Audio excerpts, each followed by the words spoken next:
This is iFanboy Pick of the Week, number 939, brought to you by iFanboy listeners just like you. Hey, I'm Josh Flanagan, and I'm here again. He's back, Mr. Conor Kilpatrick. I'm back, baby. Why do people, when they introduce people, say Mr.? Because that's how it used to be done. I guess, but it's like this one show busy thing that is just sticks around forever.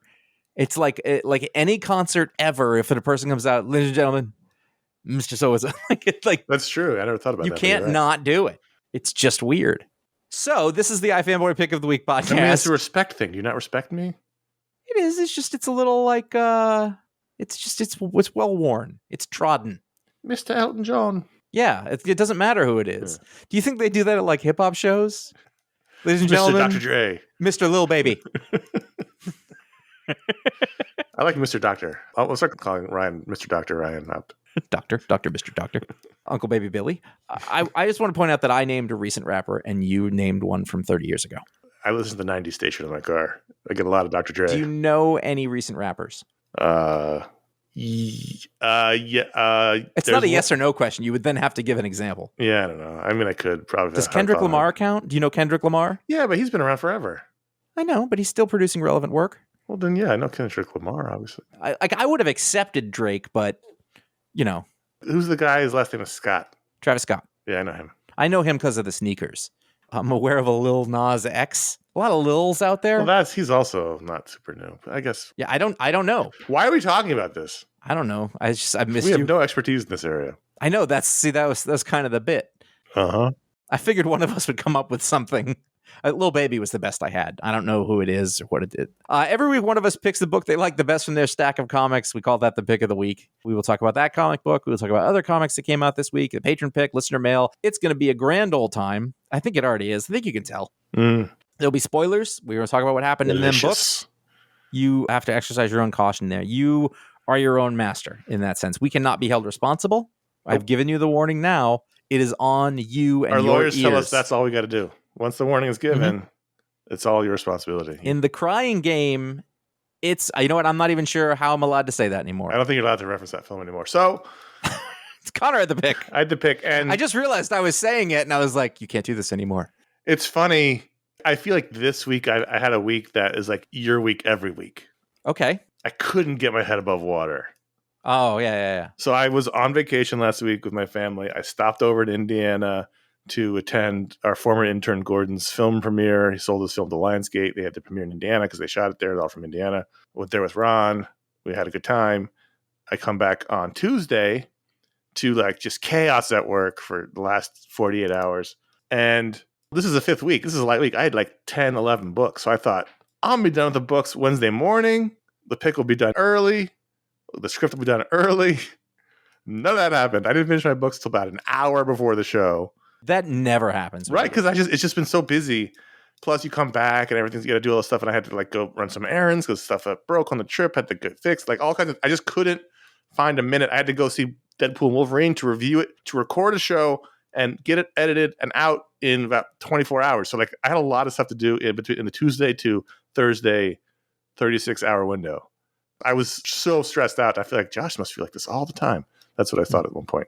Yeah, to go with that. So anyway, this week was a weird fifth week when not a lot of books came out. But the pick of the week easily was Grommets, number 3 from Image Comics. Grommets number 2 was terrific. It was almost the pick of the week. This series is so good. And it's Brian Posehn and Rick Remender's fictionalized friendship as children in Sacramento, California, skater kids, with terrific art from Brett Parson. This is one of my favorite looking books. Mourinho, Dionisio's colors are all part of the package. We won't leave Russ Wooten out. He's also very good. Always. It falls apart if it's not for that guy. This book seems to be a series of vignettes or adventures of these two main characters. That there's a through line. There's a minor through line that happens. But for mostly, it's like different adventures. Like last issue was Brian and Rick hanging out with the 3 pretty blonde skater girls. This week, this is not a TV show.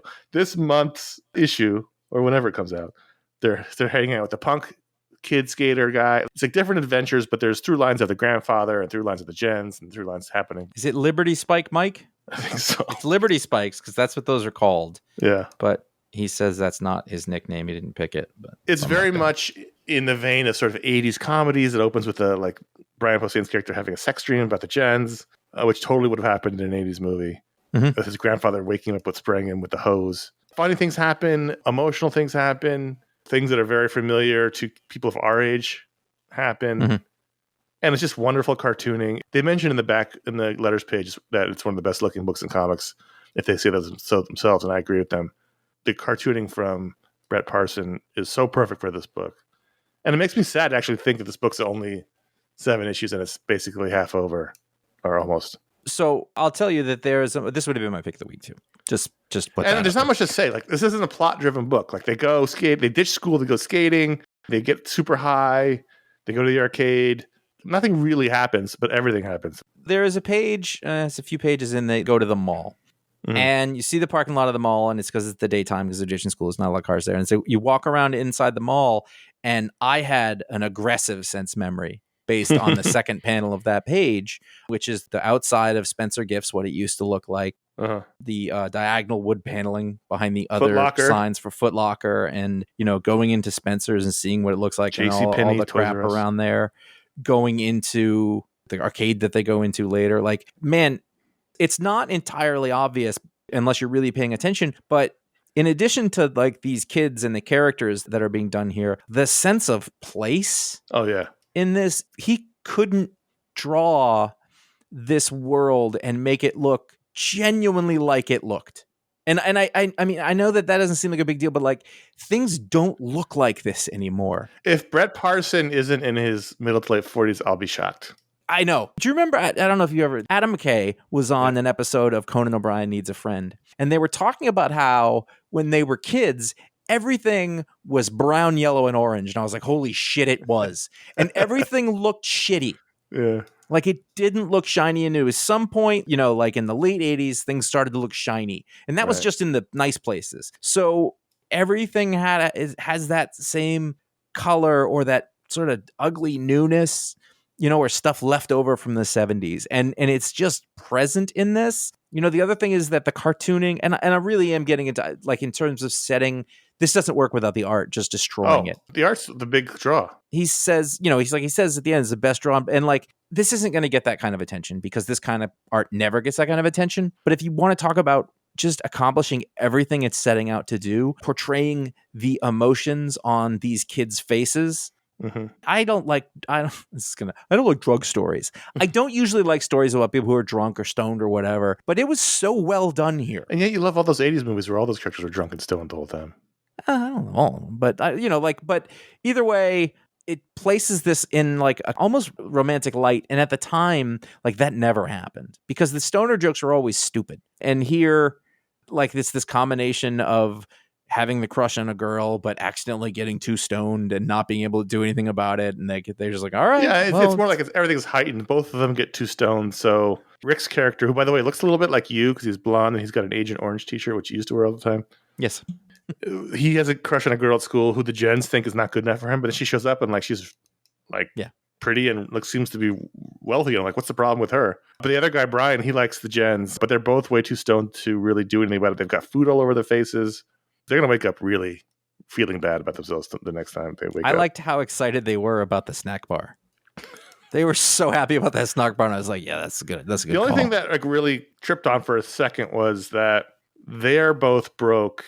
Liberty Spike Mike has money, but unless he's paying for everything, they seem to be buying stuff all throughout the day. Well. And they buy stuff when he's not around. Yeah, I kind of caught that. I tripped on that for 1 second. I was like, it doesn't matter. So I think that's right. I did think that. And I was like, who's buying all that? Because they said they don't have anything or whatever. Right.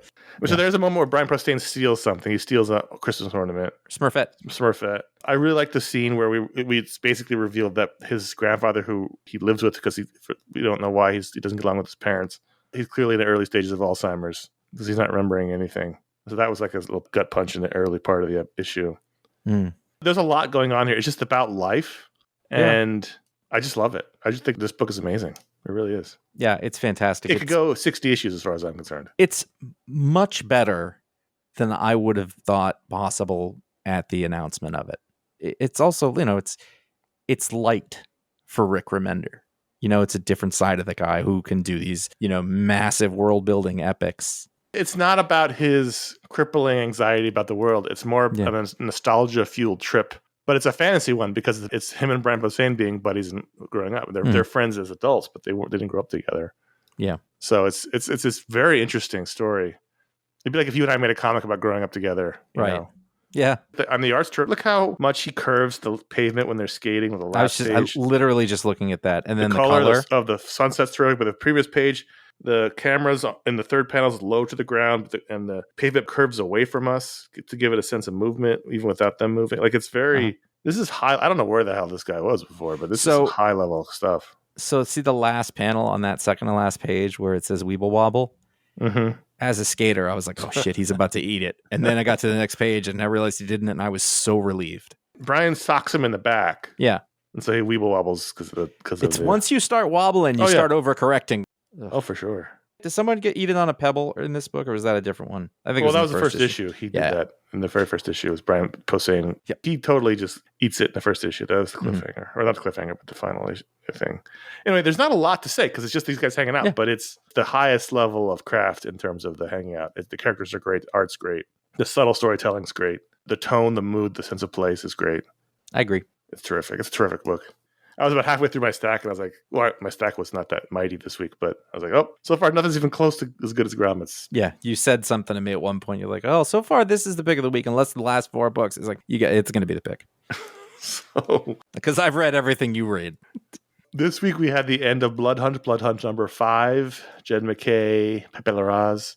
And I thought this was fun. Like, this ends up being a fun, solid event story, and I think... in this stage of the game, that's all we can ask for from these kind of things. Like, it didn't get boring or bad. That maybe because there's only 5 issues. It moved pretty quickly. Even though it had its tendrils everywhere, it still felt very contained in a small group of characters. And I did read most, if not all, of the tie-ins. So I did read all of it, but it still felt kind of more contained. And then it left us in a very interesting place. Yes. God, but look how good Pepe Larraz draws Doom. Look at that first page. Yeah. Oh, it's good. It leads us in 2 things. One is that it seems like, maybe you tell me if I'm wrong here, that the vampires are now all daywalkers. That was intimated. That's correct. And then 2, in order to beat the Darkhold or whatever it was called that was blocking the sun, Doctor Strange had to give Mr. Dr. Doom the title of Sorcerer Supreme.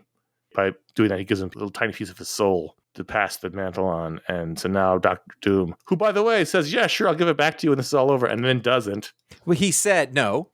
He played the devil went down to Georgia kind of trick. He said, Mr. Doctor Strange, I will give this back to you as you requested when I have saved the world. Right. And Mr. Doctor Strange was like, okay, that makes sense. And you're like, you're fucking smarter than that. You deal with Mephisto. I did think that at the time. I was like, well, that seems like a very big out. I think that one of the things that's interesting from a storytelling standpoint is that we have over time, especially more recently, we've come to sort of trust Doom as a very egotistical, but ultimately good. Like, he is interested in doing the right thing. Mm-hmm. And so I thought, oh, we're going to get because Doom can be noble. And here they were like, no, he's fucking Doom.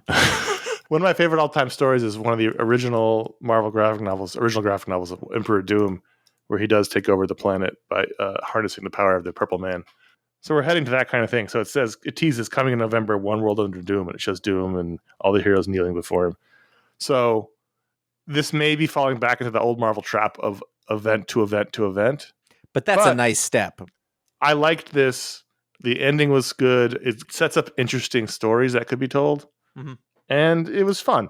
And the art was terrific in the main book. Pepe Larraz is so good. I'm really curious what they do with him next. Coloring is also really is fantastic. Grace, that page with, like, near the end you were talking about with Dracula and Miles Morales. Mm-hmm. And the sun's coming up, and it's all that sort of purple and green and orange. And here's the question, though. Are you telling me that Miles Morales is just a vampire now? Well, Miles Morales is a vampire. Black Widow's a fucking Venom. I don't know what the hell. I don't want that. No. I don't want that. From a publishing standpoint, though, you warned me about this, thankfully, because I usually read the event book last. But the event book took place before all the other ones, because in the other tie-ins this week, the defeat of Blade, or not Blade so much as the vampire who was inhabiting Blade, happens simultaneously, and then the whole Doom reveal happens in all those books, and I would have been spoiled in all of them. Yeah, it's a very bizarre way to go. I read Midnight Suns first, because again, like, same thing. Like, I would think that you work your way up to the big one. Right. Because it should all end in the big one, not like, because then all the other ones become like after credit scenes. Mm-hmm. But not the case. And they did not identify that. No. At the beginning of the book, which they could have and should have easily. There is a checklist at the back of the issue that is the order, I think. But the problem is it's the last page of the book. Well, it has right, exactly. That's what I'm saying. But it says blood, like all the ones from this month. It comes before all the other ones. So if you were to read it in this order, you'd be good to go. But you'd have not seen this. Right. Yeah, Fantastic Four would have spoiled it. Midnight Suns. Yeah, I didn't read Strange Academy because the other ones are bad. Midnight Suns, by the way, had nothing to do with this story. No. Like they were Blade's friends, and they were like, "Let's go get him." Fuck it, ghosts in a hospital. Like it wasn't even vampires. Well, was that the one? I think that was the one that ended with Blade being at like a spa. Yeah. No, he was like, he grew his hair out. He deserves a spa day. I'm totally fine with it. Totally fine with it. So this is fun. I would have told you that was Black Panther, by the way. Absolute Power is fun so far. So right now, the two events that are happening have been okay, which is more than we can say for a long time. Yeah. We saw the final issue of Zeb Wells' run on Amazing Spider-Man this week. What did we think? No, you're saying people didn't like this. The run, yeah. Oh, yeah. People hate the run. We're That's the only crazy, ones who like it. Yeah. It's been real fun, I think. I don't think the story did anything wrong. I think it was difficult to see bad Peter Parker, like for a long time. But I think it was correct with the story. I think the Green Goblin, you don't want Norman Osborn to go back to it. And you can see that he doesn't want to go back to that. But he sort of keeps trying to take it from Peter. And there's a whole thing that goes on. They make the evil of Green Goblin a being, much like the being that inhabited Blade. And so I didn't like that part. I didn't at first, but I think that it worked in the context of this story and the way that, like, I kind of accepted it. I was like, okay, this is a way that we get out of it. And I mean, as a concept, it's like that, but they just made it into a concrete thing like that. I just hate the modern trend of taking away choice from the characters. Everyone's always either possessed or a character of destiny. So there's no choice to be good. There's no choice to be evil, or there's no inherent evilness in Norman. Now they're saying it was just this spirit all along, and that annoys me. Well, see, no, I didn't take it that way. It's a metaphor for his broken side. The question is, like, if you are a psychopath or a sociopath, are you evil? But for him, it was whatever this combination of rage or his ego or whatever it is. But he says something here like, I made you, because his body did. And then the idea of like taking his sins away, like he separated that part of it. And so like, you're not wrong, but I would also say that somebody who is, I was going to words for it, but let's say an insane person, they don't really have a choice. And if you could excise the part of their brain that makes them act like that, then they might not be that. And so they're just giving that form here. I know what you're saying, but I thought it kind of worked. The other thing about this was the one where I had to reapply my Grant Morrison teachings. Because a little part of me says, Rec Rap's stupid and annoying. And I thought, Josh, just shut up. Like, just have fun with it. Like, the whole thing takes place. There's a huge fight. I went back, like, Rep Rap has been stabbed by the thing, and then Craven's like, we're going to go take care of this. And we come back, and it's over. Everything there happened off screen. I like the problem solving of the last section of this. And I liked that, we give Norman Osborn a chance in a way. They put what did they put him in? Like a can? They put him in a can. I liked that reveal too. I liked that he saw the thing on the end of the can, and it was Spider-Man's science know-how that sort of came up with something, and Norman had to figure it out. Like, I understand everything you're saying, and I don't necessarily even disagree, but if I just go, I'm going to go with it, it's fine. Art was fantastic. Team of inkers on this guy. Get the book out. If I don't worry about any of it, and I just read the story, and then also the way that it is a continuous set of themes from the very beginning of that, with all the Sin Eater stuff and all that stuff, whatever, let it roll. They'll never use it like this again, or maybe they will, and then they'll use it in a different way. But I felt it. Like, I was like anxious at the end. I was into the story. I feel like if I look back and I say, this has been, to me, I thought a very successful run of Spider-Man. It had its own take. I was interested week to week. It built. This felt like a conclusion to a thing. I So, love the double page spread of sort of the history of Spider-Man, where it assuages Norman's worry that he won't beat the demon inside him, and he's like, no, he's Spider-Man. And that was really good, is the idea. And so there's your choice too, because, you're saying, they're saying maybe the good has a choice, is that like every time that he had a chance to give up or to give in, he had to do the right thing because he's Peter Parker. There's a line, because that's the brain talking, right? Yeah, it's the robot dude that we liked. And so to take it from first of all, thought that was going to be a bad guy. Wasn't. That's great. But his question was, who is Peter Parker? That's really fucking smart. To sort of say at the end is like, no, he didn't care about his secret identity. That's not what you asked. He's, who is Peter Parker? That's how you tell a superhero story. It felt kind of almost like a little thumb in the nose. What the fuck does that mean? Thumb in the eye of... Thumb in the nose would hurt too, but not as much as the eye. It's if you slip. People who say like Peter Parker's lame and Miles should be the main Spider-Man, like it ends with Spider-Man is Peter Parker. Like says it directly in the comic. Mm-hmm. Spider-Man is Peter Parker. Peter Parker is Spider-Man. He's one of the most important characters in comics, and he's not going away.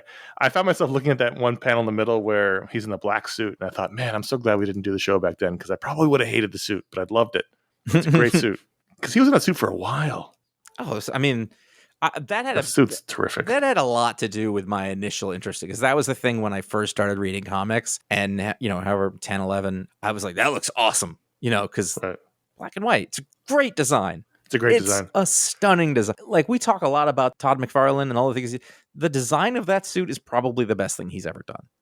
Did he do the black and white suit? No idea. Probably not. Now that I've said it. It was way before him. It was Secret Wars.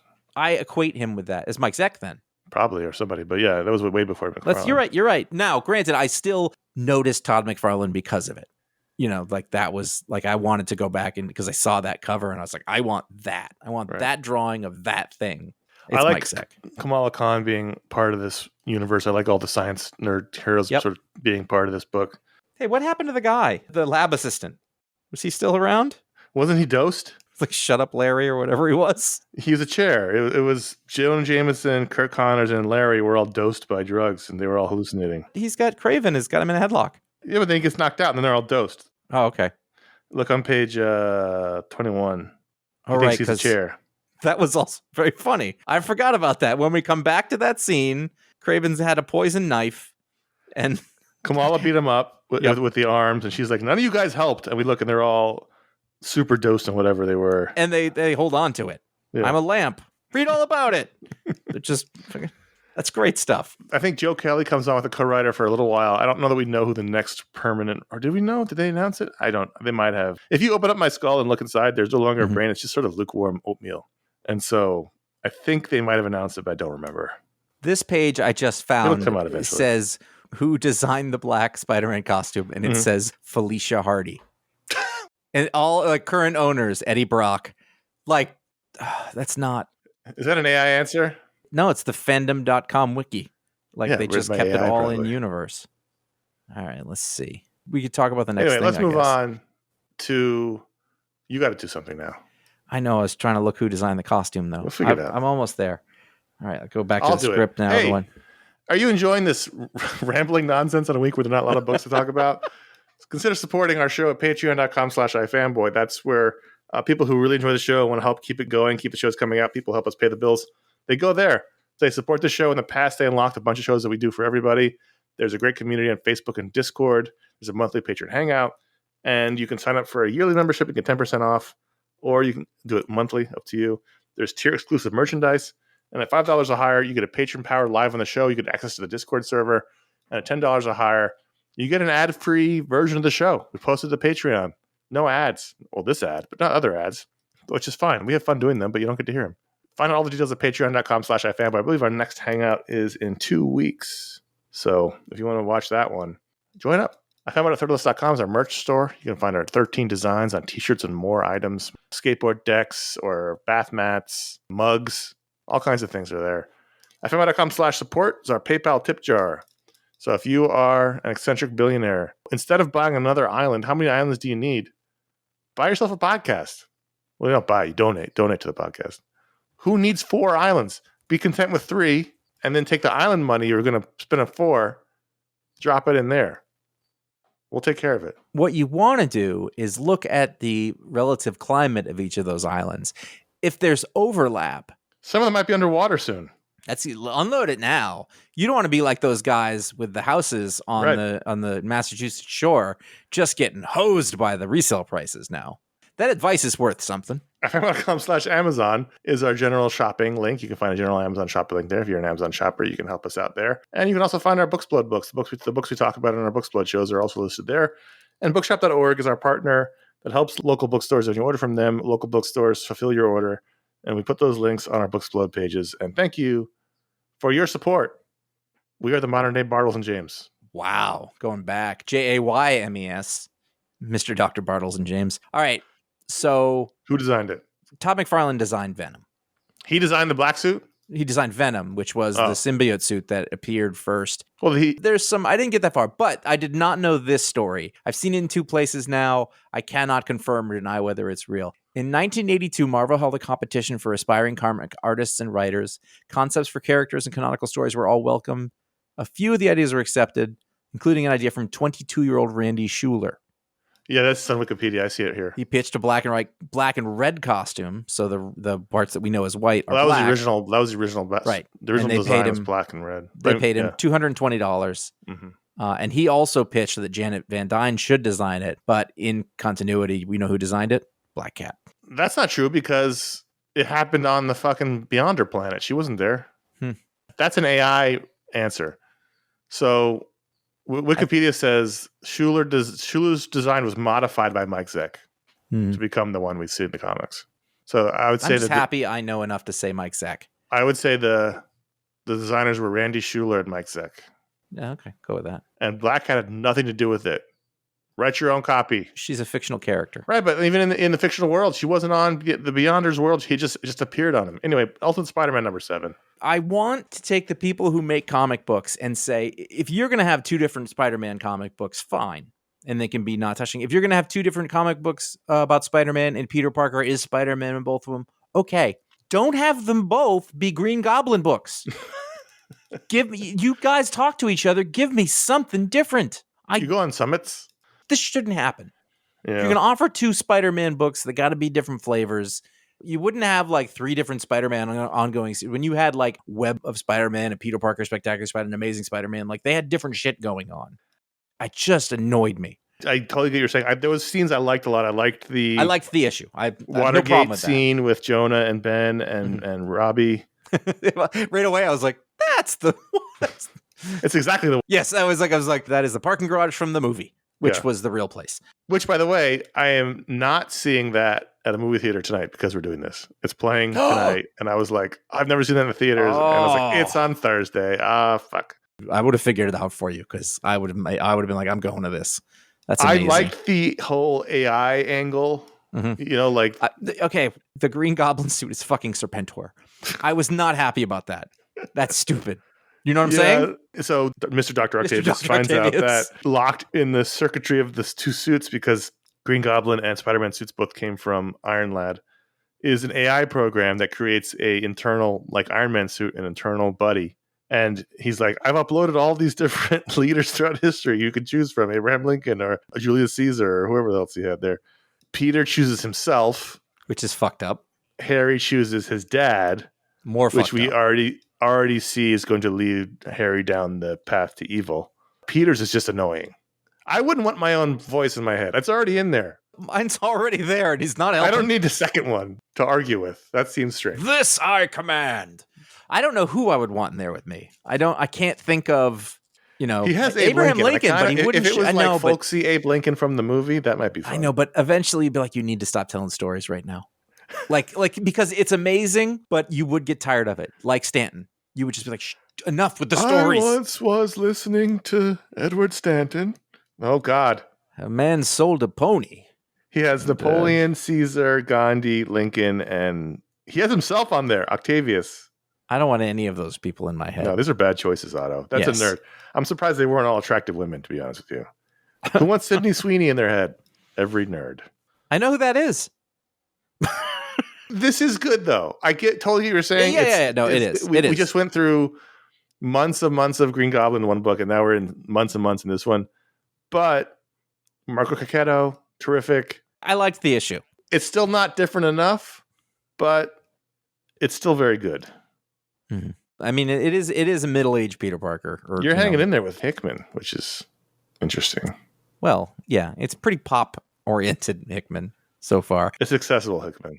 Drawing Blood #4, I really like this book an awful lot. Like, it's, again, we said before, it's way better than I would have suspected several issues in. There's been so many books that comic book people have written about themselves. Kevin Eastman, like, story by, the script is by David Avallone, whoever that is. So he's not necessarily writing about himself, but he's involved, and it's I don't know how loosely based on him, but either way. But he also appears in the book. Yes. He appears in this issue. Oh, does he? Yeah, he's Hi Kevin. You just came out of the panel. Oh, I think I didn't catch that. Team Eastman, it says in his t-shirt. Like, that's him. Mm-hmm. He gets really meta, where his fictional version meets his real version in this fictional history of his career, which is crazy. Caine's a hell of a drug.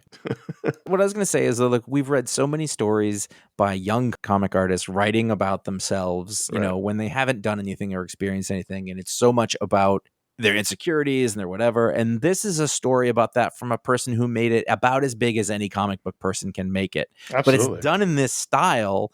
You would look at the books that he's putting out, you'd be like, he must have blown all his money. But I know that's not the case. But he's just doing these rootsy ass comics. And there's a really interesting scene in the middle of it where he meets a young comic creator. Yep. I believe it's a trans woman. And, you know, she's shit talking Kevin Eastman for selling out the characters or whatever. He's got a mask on. And he's got a mask on. And he's just like, this work is great. Come by, I'll publish you. And it's, you know, it's like, it's bullshit, but whatever. I loved seeing that, like, love of the work, love of the comic. I'm going to bring you in, you know, just accepting the quality of the work. Each issue is actually a little bit different than the ones that came before it. Right. This one took place in a Comic-Con. This was a Comic-Con where he deals with the wrath of the fans who found out that the Hollywood adaptation of his characters are going to change the essential essence of the characters. And so he gets the feedback or the wrath. There's a nice little story that they did to get out of that. You know, There's good stuff. It's a good book. It's a really good book. I love the pages he draws. He draws a 2-page flashback of himself as a kid doing, you know, art in a family where the art is not encouraged. And it's a great book. It really is. I have no idea where it's going. You got to picture all the people in that are thick Maine accents. Your drawings suck. I really enjoy The Forge. This is number 9. I was curious why you'd put it, because well, here's why. I didn't at first, but I got into it pretty quickly. And by now we're pretty deep in the story. However, when I read it, I still just wish it was Lazarus. I like it, but I'm not as invested in it as I was in Lazarus. I think it's... And I wish Rucka would write more. Like, he used to write a lot of books. I think it's simpler. It's definitely simpler, yeah. Lazarus did suffer from when the delays happened, it killed it because it was too complicated. Right, yeah, it was totally. So I like that this is more compact. It's like there's these 4 main characters. They're 4 part of a team, like every cartoon we ever watched. We get that. There's there's the Emperor. There's all the Cassandras, and there's the other general guy. Okay, we're good. And there's the aliens, and there's, you know, the big reversal. I really look forward to when I see this book. I never remember. I skip it on my list because I don't recognize the title of it. And they're like, oh right, The Forge. I really like this book. It makes me happy. And Mike Henderson art is great. I like the characters, like the women. Big action. The characters are all brawny. They don't look like other characters in other books. Yeah. And they don't look like each other. I can tell them apart. Yeah. Nolan Woodward's colors are really good. It really is a fun action adventure sci-fi romp. Mm-hmm. It's not my favorite Greg Rucka book, but I like it a lot. He's one of my favorite writers. I miss the days when he was putting out like 3 or 4 books and you got all different kind of flavors of them. I just miss Lazarus. It never ended, you know. Never got a resolution on that. I know. I can't get mad at J. Michael Straczynski for this and then have one of my favorite writers not be held accountable. But many, many of my favorite writers have failed to finish books. So you were going to put people against the wall who didn't buy the book. Does that mean that you're going to put Greg against the wall? I mean, we could have the conversation. Those are the books we want to talk about. It was a light week. Not a lot of books. I really enjoyed my books because there wasn't a lot of pressure. And so, like, you know, when the Marvel stuff comes out, you know, I was like, all right, I got 5 of them. And I was like, I was looking forward to sort of sitting down and reading them, you know, and I felt like they came through. I had a good week of reading. I enjoyed it. But at patreon.com/ifanboy, the patrons get to vote to add a book to the rundown. Every patron gets a vote. And this week, the overwhelming favorite, this is, by the way, the new contender for Clugiest title, Marvel and DC, what if Donald Duck became Wolverine #1? Apparently produced out of Marvel Milan. Yeah. Story by Luca Barbieri, artist. By the way, I don't want to get emails about the pronunciation. Luca Barbieri, artist Giada Persinotto, colors by Lucio Rovidotti, and letters by Laura Tartaglia. From the Tartaglia family. Didn't get wiped out. They're still out there. So I knew it was her all along. It's what's funny about I was torn while reading this because, like, what are you going to do? You're going to complain about Donald Duck, a Disney romp with, Marvel versions of the characters? Like, the whole time I was thinking, why is this a what if book? It doesn't fit the what if structure, which is take a story that and veer it off in a different direction. This is just put Donald Duck as Wolverine and put Mickey Mouse as Hawkeye in the awesome original Hawkeye outfit. There's no what if. The what if is just what if these characters were all meshed with Marvel? Like, why don't I just make this a Disney Marvel book? The what if doesn't make sense. Were there other books? Was this part of something else? This is the first issue. Next one, as teased at the end, is what if Donald Duck was Thor? So my thought was that second page or whatever is a Hawkeye Mickey, and I went, fuck yeah. And I was down with it. I was like, this is going to be great. And then I thought I would like to look at this book a lot more than read it. I like Disney comics. I love the characters. I grew up reading their comics. Yeah. It's just, to me, I was hung up on the idea that this isn't a what if book. It is just a Disney Marvel mashup. And just do that. You don't need to hang it on the what if concept because it's not a what if concept. It's not. I agree. And it that's doesn't fine. branch off of anything. But I don't care about that. That's not my problem with it. My problem with it was just that, like, it wasn't really a story. It was just a bunch of, like, they'd show you the characters and then they'd kind of chat. So there wasn't a story to it. There wasn't it wasn't an origin. It was just. That's what I mean. That's the whole point. It's like the what if tells a story. It branches off and tells regardless of what they titled it. I'm saying, like, just from a standpoint of, like, there wasn't a story, like, at all. It doesn't matter what kind of story. They're gathering an Avengers team and they went and they beat Red Skull. That was the story. I know, but there wasn't, like, it was. It just didn't make any sense. It just didn't make any sense. And I realized the words are stupid.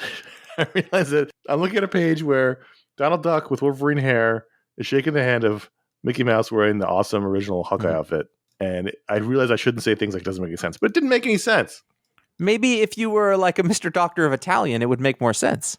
And then when they flash back to him being Patch, he's not even wearing the patch. He's got it on his head. Like, there were little things that kept annoying me.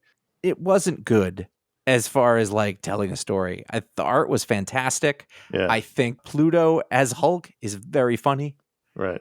But no, it didn't make any sense. It didn't really work. I think if you were a kid, you might enjoy this, but you also wouldn't understand any of the comic references. This was done presumably for comic book nerds. Mm-hmm. Totally. But it wasn't written for adults. Like, you wouldn't understand this unless you were 40. But it was written for an 8-year-old. No, it was written for a 5-year-old. Then I think that's the problem. I don't even think it was. It didn't read like a kid's book. I mean, I don't want to stereotype, but it read like it was written in Italian and it was translated into English. There'd still be a story, though. No, I get it. There is a story. It's just not a good one. The other thing is like, again, and this is totally probably a translation thing, is that all of the names weren't clever. They were just the name. Right. That was weird, too. Goofy Hulk. Like, so at first, they were like, was it Pete Skull? Red Skull Pete? Pete Skull or something like that, yeah. Something like that. And I was like, I didn't understand it. I remember Pete's the bad guy, but it didn't occur to me that he was the Red Skull. I was just like, what's Pete Skull? That's like, not Marvel a good did this way cleverer in the 80s with those anthropomorphized animal characters like Captain America, like, or the Bulk. Were those in the What If comic? No, it was not a What If comic. It was just, let's do these characters as animals. Like, just do that. Make this do Disney Marvel comic. What the? It was What the. Because there was What the. And I don't remember if it was part of that. What the? Yeah. Spider-Ham and Captain America. That's much more clever than, what is it? Donald Wolverine? Mickey Hawkeye? Like, that's stupid. Pluto Colossus. Donald Wolverine with all the hyphens? Yeah, like, it's do dumb. better than that. But again, I really, that stuff feels like translation stuff. The drawing, the art, great. It was really good. Yeah. That part was fantastic. In fact, if you just ignored the words and you read this like a silent comic, 100% great. I honestly believe that. Yeah, and I get it. We all have our things. My thing is, this is not a What If book. It shouldn't be called a What If book. But I liked looking at it, and I loved seeing Mickey as Hawkeye. I went, oh, that's adorable. So, it is. Ratings-wise, Just before you go, so go to the last page after the issue. So it's the design essay, yeah. the Wolverine, Donald Wolverine down at the bottom of that page. Yeah. That's awesome. That guy should have been in the book. He was in his civilian clothes. It was dumb. Right. Put him in that. Yeah. That's what he should have been in. Right.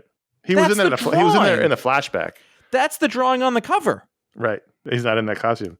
I kept waiting for him to put the costume on. He wasn't in it. He's got the claws. He's got the marshmallows on there. There's so many different ways that this could have happened. And it just didn't work.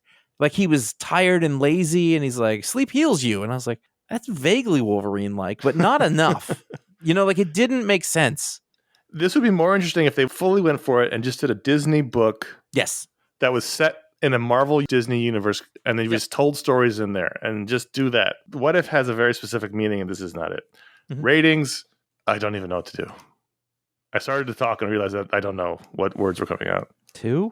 See, my original thought was 2.5, but I feel like that's low for the art, but I don't know. I mean, I'm only giving it for the art, basically. Okay. 2.5. Yeah. I'll say 2. You have these great characters, and you have these other great characters, and all you do is mash them up and tell fun stories, and that's not what happened here. Mm-hmm. So I don't know if I'm going to read any more of them or not. Unless Are they the same people doing it? Is it a I don't know. continuation? At the end, it just says, what if Donald was Thor? It has if the next thing is like by a different person is a different type of thing. I mean, there's something that could be there.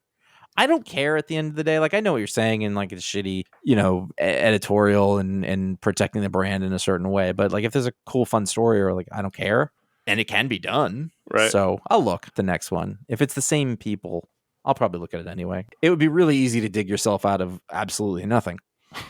Patreon.com/iFanboy. Thanks for voting the book in, patrons. Every patron can vote to add a book to the rundown. One patron, one vote. And thanks for being patrons. But if you're a patron at the $5 or higher level, you get a special honor of a superpower given to you live on the show. This week's power goes to Luke Henry. I love 2 first name names. They're awesome. They're fun. I'm a little jealous. I got so many syllables in my name. Luke Henry. It's punchy. And no one's spelling his name wrong literally every single time. Including my coworkers today. So Luke Henry, his power is that he can zap anyone's clothing and change the era. Wait, the era of the clothing or the era around them? No, the era of the clothing. So if you walk in, he can zap you into a 70s version of your outfit or a 1870s version of your outfit. That would be good if you went to a lot of theme parties. Yeah, he'd be great. He can zap your clothes into any era. The 90s are in, boom.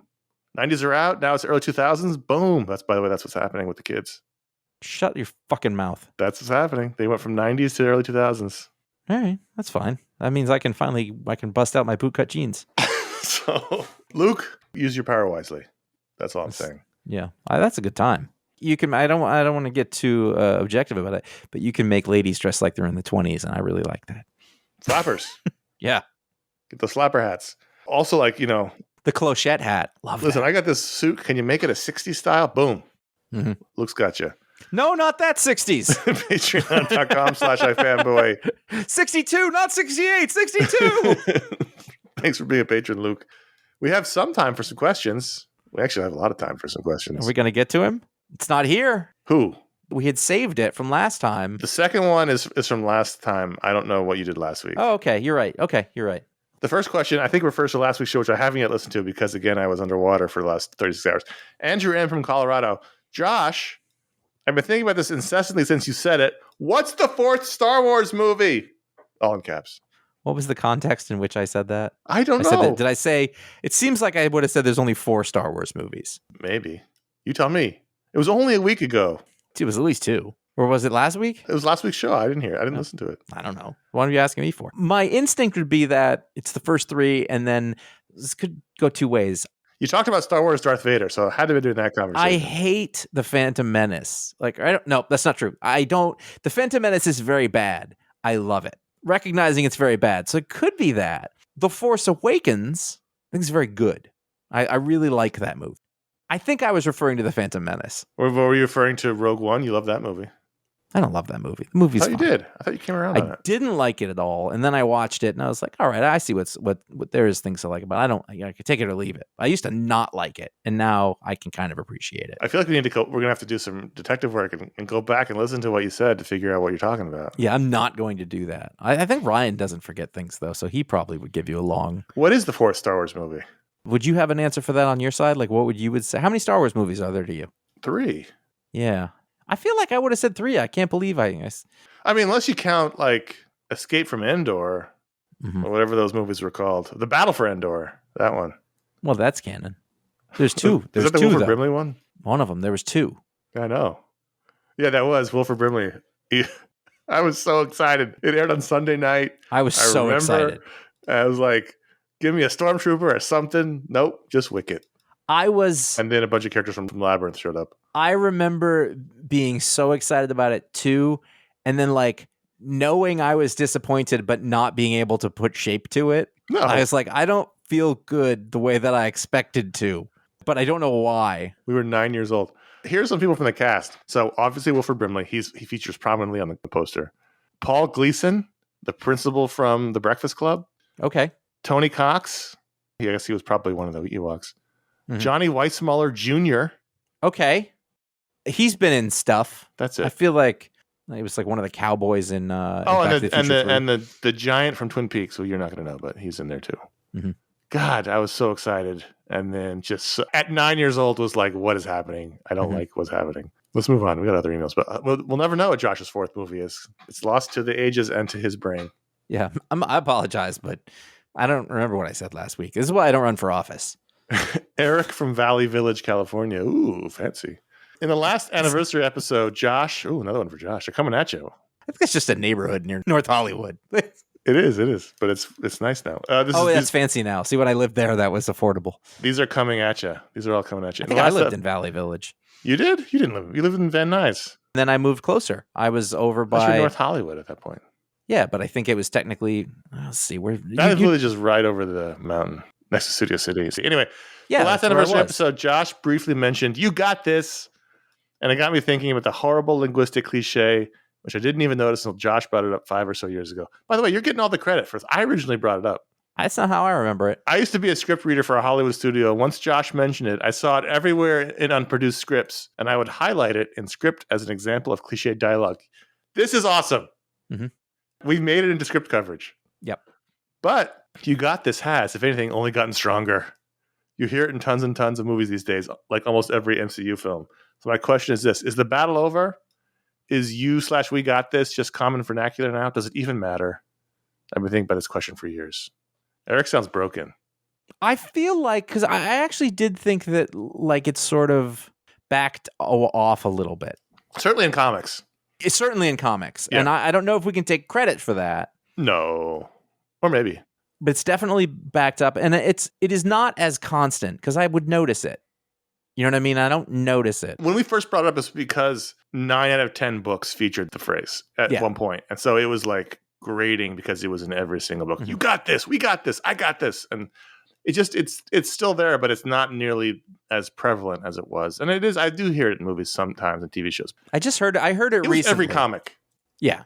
Yeah. And it wasn't good. When you're reading 25 of a week, you notice. I did live in Valley Village. You lived in Valley Village, yeah. Yeah, I did. I lived in North. It was technically North Hollywood. It is in the zip code 91601 is technically within Valley Village. Yeah, I knew it. It's a lot of technicallys. Well, it's one of those things like the neighborhoods in New York. You know, like they have different names or whatever. Like Valley Village isn't like a real thing. It is now. Yeah. A couple of jobs ago, we had an office that the written address said Sherman Oaks, but when you went to it, it was in Van Nuys. The Valley Village post office encompasses some, but not all, of the zip codes, blah, blah, blah, blah, including the one that I had. Well, maybe they grandfathered you in. Maybe they redrew the lines. Yeah. Read the next one. I'm looking at the map. I can't do that. Morgan B. I'm here. Are you guys excited about the inevitable G.I. Joe crisis-style event that will cross over and eventually merge the real American heroes and Energon continuities? I've been thinking about this question since it popped up in my head last night. That's not going to happen. That's a hill I will die on. Yeah, it's not going to happen. No. I'm willing to say that as long as Robert Kirkman lives, there's too much respect for the work. Like, could I see like a goofy crossover that happens, sure, but they're not going to merge them. That's crazy. They're, first of all, way too successful to do that. Second of all, they're way too different.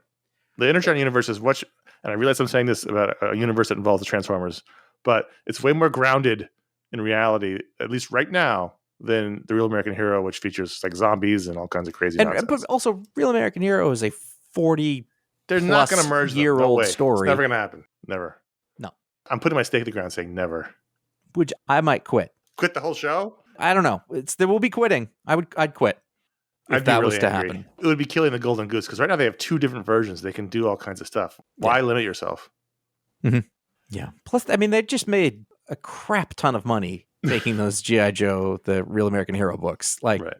Yeah, that has its own value. Are we going to do sensuous unboxing videos of those when they arrive? I wasn't planning to. For our Instagram? Mm-hmm. What I'm going to do is I'm going to hold a camera up and I'm going to look at it and kind of like bat my eyes like I'm looking down. I think you need to do it. And then I kind of adjust my hair a little bit. Yeah. Yeah. I think people want it, people doing that real life. And I'm just like, you know what you look like, right? A complete stereotype. Anyway. Wes A from Fridley, Minnesota. It's our final email. We did 4 this episode. That's crazy. I recently encountered a train of thought online saying that Harley Quinn's portrayal in Batman the Animated Series laid the groundwork for her becoming an anti-hero. I feel like this is blatantly false. Harley was sympathetic at times and fun to watch, but was always a villain. I know that Harley hasn't been a villain for some time, but this train of thought baffles me. How did we get here with this character? Is it just another case of a character being so popular they turned them into a good guy for corporate profits? Am I taking crazy pills? Help! The answer is yes. Yes. The character being very popular, so they turned him into a good guy. Yeah. So they can make a book for them. And popular, Margot Robbie, it's popular, but there's a specific reason for that. Well, the character itself, and I can say this because I'm not under an NDA anymore. When I was working on that Batman game, we worked for the consumer products team, and we would get updates on the brand to help with the development of the game. And they had a deck for the 7 most lucrative DC characters in the consumer products, which is, by the way, the consumer products is where all the money is made. The merchandising, and Harley was one of them. She makes a lot of money for them selling T-shirts and. Ladies think she's fun. Boys think she's pretty. It's an all-time design. It is, and yes, there's times when she's definitely sympathetic in the show, like when the whole, what's that one? The one we did the paper on in college. Dude, I don't remember. The where the Joker backhands her. Okay, kind of remember that. What is that called? Why am I stupid? I don't know. Anyway, you're sympathetic to her there, but that doesn't mean she's not a villain. Yeah, it's a good. I mean, yeah, she was always a villain. Now she's like. I'm trying to think of, but she's on whatever the Birds of Prey team. She's, Suicide Squad. She made so much money they had to because then they can then branch her out and they can make her the star of movies and comic books, but they can't do that if she stays Joker's psychopathic partner, which that's her best version. Mad Love. Okay, yeah. That's why we liked her so much in that Mark Silvestri mini because he brought her back to being the original version of Harley, which was great. Mm-hmm. But yeah, that's exactly what it was. It was a really popular character. That's what they do. They if someone. Like Venom. Venom is a hero now. And once a character is very, very popular, if you keep them as a bad guy, you can't do anything with them because they're not a threat because they're not going to do anything horrible. And it's harder to sell sheets to kids, bed sheets. Yeah. It's exactly what they did to Venom. Venom was an awesome villain in the early 90s, and then he got super popular with a very disturbed cohort of fans. And now he becomes a hero. Now he's the hero. I'm not co-signing what you just said. I just want to make that very clear. It was when a joke. You say, you guys, I didn't say that. It was a joke. I don't want to upset these people. Like, what if one of them stops listening to Tool for a couple of minutes and hears you say that? Then I want them to blame you. Before Deadpool, I saw the trailer for the 3rd Venom movie, and I was like, we're at 3 of these now. Yeah. They're going to lace up their knee-high combat boots. And if they don't trip over the various straps and chains hanging off their enormous pants, they're going to be very upset with you. So it's just what happens. It's just what happens. It's just what happens. But I agree with you, Wes. There's nothing in the animated series that lays the groundwork. It's just that's revisionist thinking. It's revisionist thinking. You can have moments of sympathy for a character. Look, who's the most sympathetic character in that whole series? It's fucking Mr. Freeze. Do I pretend Mr. Freeze is a good guy? No. You can have some sympathy for the villain without losing them as a villain. By the way, everybody who I knew who dressed like that in college were the sweetest people I've ever met. Oh, absolutely. Yeah. These are just jokes, people. They're just jokes. Nicest guys. They're all guys. They're all guys. Let's be fair. There's a couple of female Venom fans. Oh, I was just thinking about like the kids in the strappy pants. Oh yeah. I was thinking about the Venom T-shirt guys. Yeah. That was later. Again, the jokes. We love all you Venom fans. What? They're just jokes. What? So thank you to Wes and Morgan and Eric and Andrew for writing and contact@ifanboy.com. Oh, what? I just want to go back and I want to thank Mr. Andrew M. I want to thank Mr. Eric. I want to thank Mr. Morgan B. or Ms. Morgan B. As the case may be. You saw the demographic survey. It's Mr. Morgan B. And Mr. Dr. Wes A. Esquire the third. Contact@ifanboy.com is how they wrote it. If you want to write it for a Media Explode show, please put that in the subject line. Thank you very much. Let's plug some stuff. This is our crazy summer of podcasts. 2 weeks ago, we had our Media Explode show where we did a summer mailbag discussion, but we also had a long discussion about the year 1986 and the movies of that year. That was just randomly that came up. It was not in the rundown. Last week, Josh had his Talksplode interview with James Robinson, the return of James Robinson to the iFanboy fold. The prolifically interviewed James Robinson during the video era is now back, so that's exciting. You wrote return. I was like, I've never had him on the show. I didn't write that. You did. I did? I copied this from an old script, too. Okay. Well, whatever. Unless I did. I don't remember. You did for the one that you gave. It doesn't matter. Never had him on a show like this. I've never really had a long conversation with him. Never an in-depth conversation with him. Yeah, not at all. The previous ones were short, and those conversations that did not lend themselves to that. I could never do that today, by the way. Those short con floor conversations? Yeah, I hated those. I hated doing those. Awful. This past week, I don't By the way, everything we did that so many of you liked and came to, we think it's terrible. No. It was hard to do. It Yes. was hard to talk to people in the loud it just was difficult. The shows came out great, and I'm not denigrating that. It's just... And good stuff came out of it. Occasionally you had a really funny and good one, usually with someone who's really charismatic or funny on camera. You mean it wasn't me? No, I'm saying the guests. Like we talked to Kirkman, obviously, or who else is really funny? Well, obviously Joe Casey. People like that. Mm-hmm.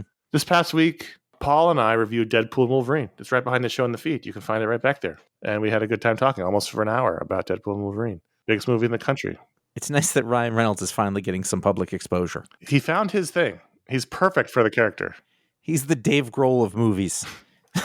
He's omnipresent. Everyone loves him. And then coming up after this show, this coming week, is Justice League Crisis on Infinite Earths Part 3. The review of that will be coming. Haven't recorded it yet, so feels crazy to promise, but that's what I'm doing.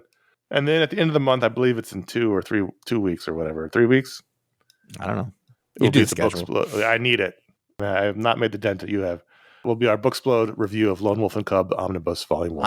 I'm just waiting to read Volume 2 because I don't want to get confused. So the problem is I'm closing in on the end of my Usagi Yojimbo Omnibus Volume 2, and then what am I going to have? So we got a lot of stuff. Oh, Booksplode's coming out on the 29th of August, so that is in about 3 weeks. So a lot of shows, there's a lot happening.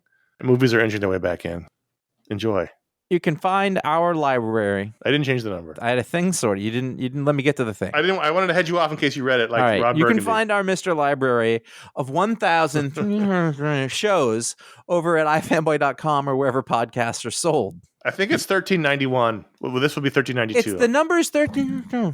Follow us at iFanboy Comics on Instagram. Find out what the pick of the week is before a show comes out. Sometimes it'll be the best of the weekend panels. You can follow us individually at CS Kilpatrick and J Flanagan on Instagram. I rarely post anymore on those things. I just don't very much. You've been posting stories more often. Yeah. I see that now. Usually they're just like, hey, this thing was funny. There's no, I've decided that it's not much. Every once in a while I'll be like, hey, here's a picture of a dog. Yeah, I'm done with that part. It's your part. Subscribe to youtube.com/ifanboy. That's where you'll find this show and also the shows we mentioned before, the video shows we did at conventions and other places and interviewed creators for 5 to 8 minutes on the chaotic floor of the convention. You can find all those shows there. They're fun. It's a nice time capsule. All of them are there. Also, this show goes there every week. We post this show. Please consider writing us a review or leaving a star rating on Apple Podcasts, Spotify, or wherever you get your podcasts. That would be a nice thing to help people out. By people, I being Josh and I. Help me. And Dr. Reinhaupt. Mr. Dr. Reinhaupt. I'm going to let you in on a secret. It's so hot that right before the show, I was like, I'm not doing this show with pants. Oh, yes. I've been sitting here without pants on because it's so goddamn hot. I was wearing jeans because it was a bizarrely cold day in LA. It even rained for a second.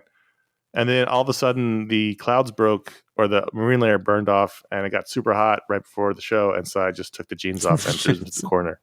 So it just heated up all that moisture that was on the street. And... So I'm just doing it without pants. Hold on. Yep. Let's talk about the underwear. We're not being paid for that. We only do it if we're being paid. No. Like slowly, with detail. You have to use your imagination. Thanks for listening. My name is Conor. Oh. Listen, I'll talk about it if I'm being paid to, but I'm not being paid to talk about it. Sure you will. That's on my OnlyFans. Check out my OnlyFans if you want to hear about my underwear. OnlyFans. I'm Josh.